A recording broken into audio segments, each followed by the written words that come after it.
Bátor Jancsika. Volt, hol nem volt egy szegény fiú. Meghalt az anyja, az apja. Hát mit évő legyen a fiú, elindult mendegélni. Most megy, a fiú mendegél, egy roppant erdőbe érkezik. Végig megy rajta, mit talál? Egy falut. Mit lát a fiú? Azt, hogy az egész falu gyászban van. Bemegy a fiú egy öregasszonyhoz. Öreganyám, ha Istent ismersz, 45 éve mindig mendegélek. Öreganyám, ha Istent ismersz, adj egy csupor vizet. Hely, fiam, mondja, hát van itt egy kút. A 40 fejű sárkány lefoglalta a kutat. És azt mondta a sárkány, hogy akkor ad 3 hordó vizet, ha elviszik neki a király legszebbik lányát. No, fogja magát a legény, gondolkozik. Most eljön az este. Mit évő legyen most a legény? Hol aludjon? Azt mondja az öregasszonynak. Ha Istent ismersz, jó tett helyébe jót vársz, adj szállást egy éjszakára. Ó, fiam, mondja, szívesen adok.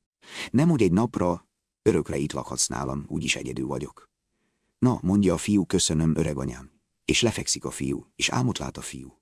Azt álmodja, hogy menjen ki a temetőbe. Menj ki a temetőbe, és tölts ott egy éjszakát.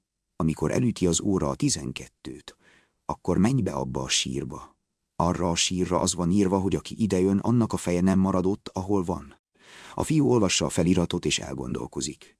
Már fél egy van, és nem megy be a fiú.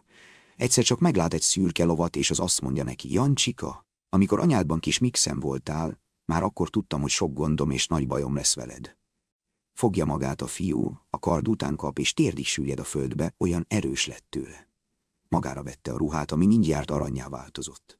Na, ekkor aztán kiugrik a kriptából a fiú. Már hajnalodik. Hazaindul az öregasszonyhoz. Bemegy. Na, anyám, én elmegyek a királyhoz béresnek. Elindul a legény, bemegy a királyhoz. Adjon Isten, felséges királyom. Isten hozott. Mi áradban vagy? Felséges királyi felséged, ha Istent ismersz, vegyél fel magadhoz valami munkára, esetleg béresnek. Na, mondja neki a király, jól van, felveszlek béresnek. Másnap reggel elindul dolgozni, és azt mondja. Felséges királyom, beszédem lenne veled, hát ha még segítségedre tudnék lenni valamiben. Mit akarsz, te szegény kocsis? Hallottam, hogy a sárkány elfoglalta a kutat. Csak akkor ad 3 hordó vizet, ha odaadod a legszebbik lányodat. Többet nem is mondott a legény. Azt mondta neki erre, úgysem tudsz te ezen segíteni. Másnap aztán azt hallja a legény, hogy a király odaadta a legszebbik lányát 3 hordó vízért. Na, meghallja ezt a legény, bemegy a királyhoz, és kér tőle 6 kutyát. Mit akarsz azzal a 6 kutyával? Megyek hát, ha mégis meg tudom menteni a lányodat, és ad neki 6 kutyát. Na, 1 óra múlva esteledik, a legény elindul a sárkányhoz. Azt mondja neki a sárkány. Jancsika, amikor az anyádban dugó voltál, már akkor tudtam, hogy meg kell mérkőznöm veled. Azt mondja a sárkány. Őrre, vagy karra, vagy birokra? Azt mondja a legény. Őrre. A legény meg kiugrik, elkapja és bevágja vállig. Kiugrik a sárkány, azt mondja neki. Jancsika, karddal gyere velem. Ekkor a legény párbajozik a sárkánnyal. 3 nap, 3 éjjel. 3 másodpercig és 3 percig mindig viaskodnak. Nem bírtak egymással. Nekiveselkedik a legény, és a sárkány elesett. A legény úgy megszorította, hogy a sárkány egy árokba lépett és elesett. Elkapja és egyszerre 4 fejét levágja. Ahogy a legény levágta a fejét, az ugyanúgy visszaugrott a helyére. Gondol egyet a legény, és eszébe jut valami. Azt mondja magában, ó, van még nekem 6 kutyám, és füttyent nekik a legény, és odafutnak hozzá. Ahogy levágja egy-egy fejét, a sárkány fejét a kutyák rögtön megeszik. No, végez vele a legény. Amint végzett vele, felszabadult a király legöregebb lánya. És a víz is, a falu is felszabadult, és hazaküldi a lányt. Fogta a lány zsebkendőjét, és ketté szakította. Fogta a gyűrűjét is, azt is ketté törte. Zsebre tette, és indult tovább világot próbálni, kalandozni. Na, akkor megint megy a legény. Mendegél 7 országon túl egy másik faluba, a király középső lányához. 46 óriás tartott a fogságban. Na, a legény megérkezik a faluba. Bemegy egy házba, ugyancsak egy öregasszonyhoz. Na, megkérdezi a legény, hogy hol tartózkodik az a 46 óriás. Átmondja az öregasszony, fiacskám, mondja, kár érted. No, elmagyarázza az öregasszony. Ebben a rettenetes nagy erdőben van egy kastély. Ott van, hetet-hét országon túl, a király szép lánya. No, a legény az öregasszonynál alszik egy éjszaka. Reggel 5 órakor fogja magát, és elindul abba a nagy erdőbe, ahol a 46 óriás van. Megy a legény a szürke lován, egyszer csak közeledik az óriások felé. Na, a legény bemegy hozzájuk. Szerencsés jó reggelt adjon Isten. Isten hozott, Jancsika. Mit akarsz, Jancsika? Közöttünk akarsz maradni? Azt mondja a legény, persze, hogy veletek akarok maradni. És azt mondja a legény, hol van a királylány? Itt a 3. szobában van. Na, mit évő legyen a legény, rájuk esteledik. Hát, elindulnak meglopni a papot. Azt mondja nekik a legény, ide figyeljetek. Mindenütt én legyek az első. Mindjárt kiabálnak. Rendben van. Jól van, jól van. És elindulnak a paphoz. No hát a legény megy be elsőnek. Bemegy a legény a spájzba, és bezárja az ajtót. Azután lyukat csinál az ajtó mellett. Olyan lyukat csinált, hogy egy ember fér be rajta. Fütyül nekik, és azt mondja, hogy egyenként jöjjenek be. Amikor a vezér belép és bedugja a fejét a lyukon, a legény kirántja a kardját. És fütyül a következőnek. Úgyhogy elég az hozzá, mind a 46 óriást megölte. Ezután visszamegy az erdőbe a lányért. No, fogja a lányt, felülteti a lovára, és bemennek a rendőrökhöz. És azt mondta a rendőröknek, hogy ha ennek a lánynak valami bántódása lesz, akkor ti feleltek ezért a lányért. Fogja magát a legény, visszamegy az erdőbe, és bezárja a házat. 4 vagy 5 szekér arany volt benne. A legény felpattan a lovára, és elindul a 3. részbe. Megint mendegél a legény hetet-hét országon túl a hegyeken, ahol só és kenyér nem terem. Bemegy a legény a kocsmába, és rendel magának egy liter bort, de az nem bor volt, hanem méreg volt.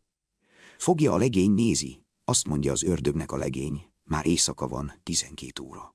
Az óra ütött. Az ördög oda megy hozzá. Jancsika, veled még sohasem játszottam 21-et. A legény azt mondja, nyugodtan, ülj le az asztalhoz. Azt mondja neki, hoz valamit enni? Fogja magát a fiú, bemegy vele egy külön szobába. No, mondja neki a fiú, maradj itt. Mindjárt jövök, hozok egy kevés ételt, meg egy kevés bort, meg pálinkát is. A fiú kiment és szedett egy zsákkövet. Elmegy a fiú a boltba, és vesz magának egy zsák diót. Elmegy a kocsmába, és rendel egy hordó bort, meg egy hordó pálinkát. Elmegy a festékeshez, és vesz neki egy hordó lukkövet, és visszamegy hozzá a fiú az ördöghöz. Azt mondja neki, na, megérkeztél, Jancsika? Megérkeztem a vakanyádat. Leülnek az asztalhoz, és hozzá fognak 21-ezni. Most a legény nyer tőle. A legény diót eszik. Most az ördög nyer tőle, és az kavicsot ad neki. Most az ördög ropogtatja. Jancsika, mondja, de jó ételt adtál. Úgy ropogtatom, mint mikor embercsontot rágok. Úgyhogy már megszomjazott az ördög. Azt mondja neki a legény, inni is akarsz. Az ördög iszik a lukkőből. Jaj, Jancsika, de jó erős italt iszol. Elnyert tőle mindent. Megetette vele a követ, és megitatta vele a hordó lukkövet. No, az óra 3 üt. A legény tovább indul a királylányért. Most a legény megy, siet és megérkezik a faluba. No, fogja magát a legény. Úgyhogy azt a lányt is megmentette, és visszahozza a 3. lányt is. No hát a legény visszatért oda, hetet-hét országon túl az óperencián is, ahol a legidősebb lány húga volt. Megérkeznek a faluba. Jancsika, mondja neki a rendőr, itt a királylány. Itt van. Ahogy a 2 testvér meglátta egymást, egyből egymásnak ugrottak. Sírtak és örültek egymásnak. A fiú aztán velük megy. Ki van írva?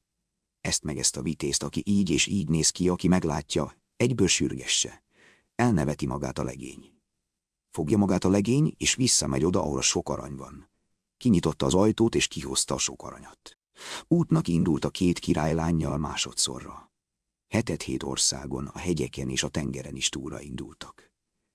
Elindultak egy hajón a királyhoz, a lányok apjához. Most a tengeren mennek, és megérkeznek a király kertjébe. És a legény bemegy a királyhoz. Felséges királyom, megérkeztem. Elhoztam a 2 lányodat. Na, most folyik a lakoma, mulatnak, isznak, a legfiatalabb lány megsír. A legény bemegy, mondja a lánynak. Mit tud felmutatni az a legény, aki téged megmentett? Hát mondja a lány, egyáltalán semmit sem tud felmutatni. Na, mondja, hirdessétek ki, hogy tartsanak szavazást a király legnagyobb termében. Millió ember menjen a nagy terembe. Ott majd kiderül, ki mentette meg őket, és ki mivel tudja ezt bizonyítani. A legény betoppan a két lánnyal. Bemegy a királyhoz, és azt mondja neki: emlékszel rá, amikor idejöttem hozzád, hogy vegyél fel kocsisnak? Azt mondja: emlékszem, Bátor Jancsikának hívnak. No hát, mivel tudod bizonyítani? Mivel tudom bizonyítani? És 3-szor így csinál, tapsol, és belép a két lány. Amikor a király meglátta őket, megölelte a legényt, még a lábát is megcsókolta. A legény meg odament a menyasszonyhoz. Hát a félgyűrűd, a legfiatalabb királylány elővette, és a legény, Bátor Jancsika is elővette.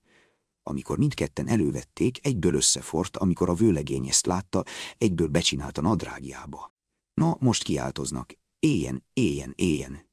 A király a legénynek adta a fele vagyonát, meg a legszebb, legfiatalabb lányát. Ő volt az az erős legény, a Bátor Jancsika, aki megmentette a 3 királylányt. Hát, Jancsika egy nagy csontot evett. Oda ment a kutyája, Talpas, és kikapta a kezéből. Ő meg szaladt utána, és kiabálta: Talpas! No, ez a mese 7 országról, első részből, második részből és harmadik részből állt. Ha meg nem halt, ma is él.